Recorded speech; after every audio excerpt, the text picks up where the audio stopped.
All right, so good news is the tripod is here. I don't have to hold it or prop it up against anything, and I can hold the book. So we finally figured that out. Bad news is it's kind of the same old, unfortunately, that's just what it is. So last video, I think it was just, what was it? That, yeah, okay, parents can be terrible, but it's not them, is it? So let's actually read some examples just to illustrate the point. And even the sort of therapist author kind of recognized this. So this is from, probably going to be flipped here, doesn't matter. Toxic Parents, page 127. This is in chapter, whatever it is in, 127. So it's about Kate, abusive family, toxic family, but she wants to kind of confront the parents, but she's like, everyone's going to hate me. In fact, the adult in Kate was crying out to confront her parents with the truth, but the battered, frightened child in Kate was too terrified of the consequences. She was convinced that everyone would hate her for letting the cat out of the bag. She believed the entire fabric of her family would unravel. As a result, her relationship with her parents became a charade, and everyone pretended nothing bad had ever happened. Next page. I was not surprised when Kate told me that her high school classmates thought she had a great family. Many abusive families are able to present a very normal facade to the rest of the world. This apparent respectability is in direct opposition to the family's reality. All right.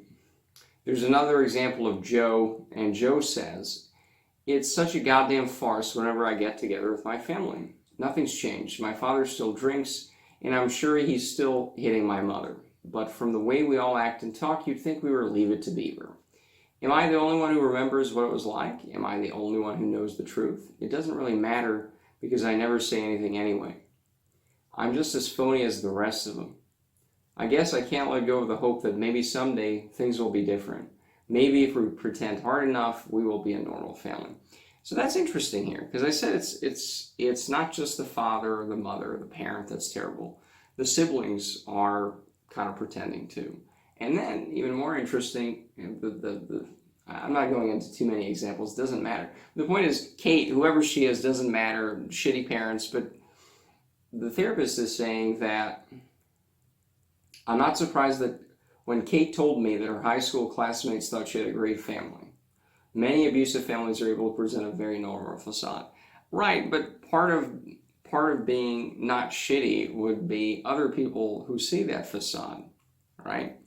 See, that's the crap there, right? It's okay, the parents are terrible, maybe even the siblings are in on it, but where's anybody else outside of the family who can say that's a facade, right?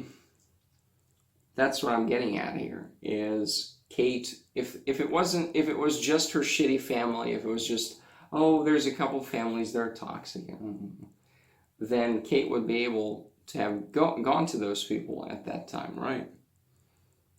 But where are those people? Right? Well, there we go. I hope I'm making some sense. I have been sitting here for 3 hours. It's nice and warm. I don't know. Let's see another example. Page 120. Let's put this here for now. 168. So this is about Glenn upset his family balance by telling the truth. He explained, "One day when I was about 20, I decided I was going to confront my father about his drinking. I was terrified to do it, but I knew something was wrong. I decided to tell my father that I didn't like the way he acted when he was drunk, and I didn't want him to do it anymore. It was amazing what happened. My mother jumped to his defense, making me feel guilty for even bringing it up. My father denied everything. I looked at my sisters for support, but they just tried to make peace. I felt terrible, like I'd done something awful. The fact is, I'd exposed the truth, that my father was an alcoholic, but I just ended up feeling crazy for even trying." And this is a therapist. "I asked Glenn whether his attempt to express the truth had any lasting effect on family interactions." Glenn continues, "It was amazing. I was like a leper. Nobody wanted to talk to me. Like, who was I to make accusations? They treated me like I didn't exist. I couldn't take being ignored by my family anymore. So I shut up about the drinking. I didn't talk about it for another 20 years, ... until now." And that's what it says there, right? So in Glenn's family, everyone had a role designed to perpetuate the family system. Dad's role was to drink, mom played the codependent, and in a reversal of roles, the children played parents.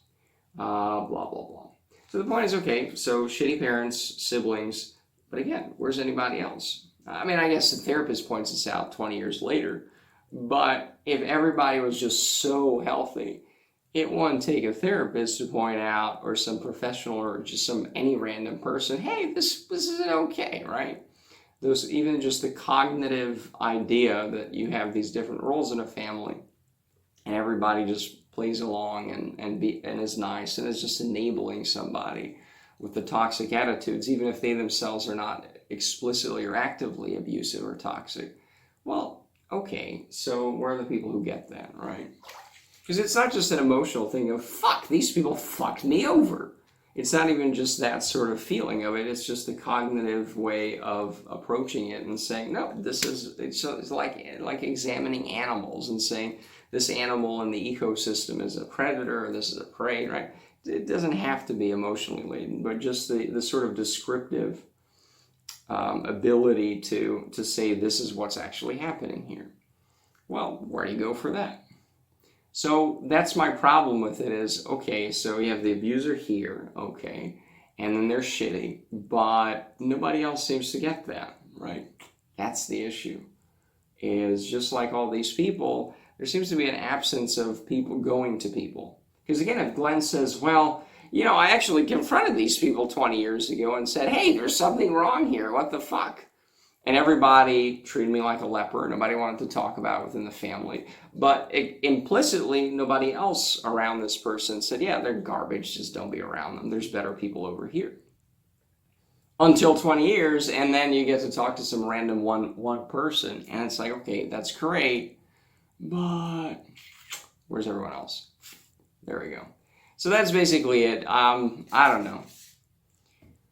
It's kind of depressing talking about this because it's like, yeah, everything's shit. So yeah, that's it. So that's really it. So there you go.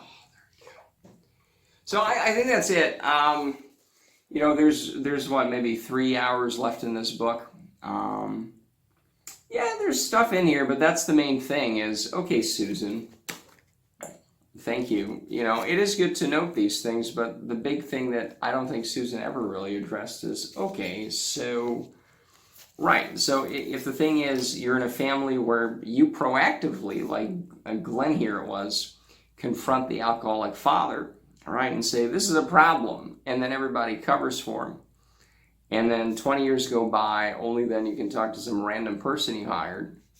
That's like, okay, but you can't talk to anyone else about it either then, right? Because you're still with these terrible people, and there's nowhere better to go.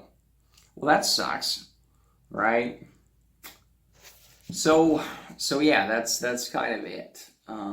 And again, it's if the rest of the society is not toxic, because again, the premise is, we have these small number of toxic people here, but it's, like what's the other example was, well, Kate, the toxic family could hide behind a facade of normalcy. But if they can hide behind a facade of normalcy, everyone else is just stupid, right? Everyone else isn't in on it.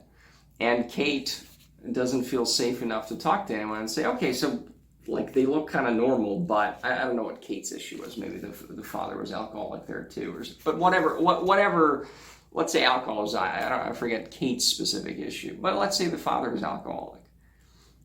Okay, so yeah, maybe they put a good facade of not being drunk, so that maybe the father doesn't throw a bottle across the room every day, and then but okay, Kate can't go anywhere and say, hey, this is happening. They look normal, but come on, they're fucking crazy, Right, that's the problem, right? Normal is maybe on a statistical level, there's normal, average. But, if people are fooled by that kind of toxic stuff, okay, then they're not so healthy themselves, are they now? And that's what we're going to leave on. Actually, let's not leave it on that. Let's have an addition to this thing. So, okay, Kate has her issues, can't talk to anyone about it. Glenn can't talk to anyone about it for 20 years. There we go. We're getting it over ourselves. Do we know anyone else who can't talk to people about certain things? Maybe not in 20 years, but let's say 15 years this year. Like the fucking letter I put together, right? Right. So the problem is there's no place where you can talk about that letter. There's no place where it's like, this is me, and it's right. Right. I'm kind of outraged, kind of angered, kind of, at least at that time, a lot more about what my parents did to me. So, and again, it's not the parents, it's that you can't talk to anyone about these things. Where's that? All right. Okay, so I guess that's it.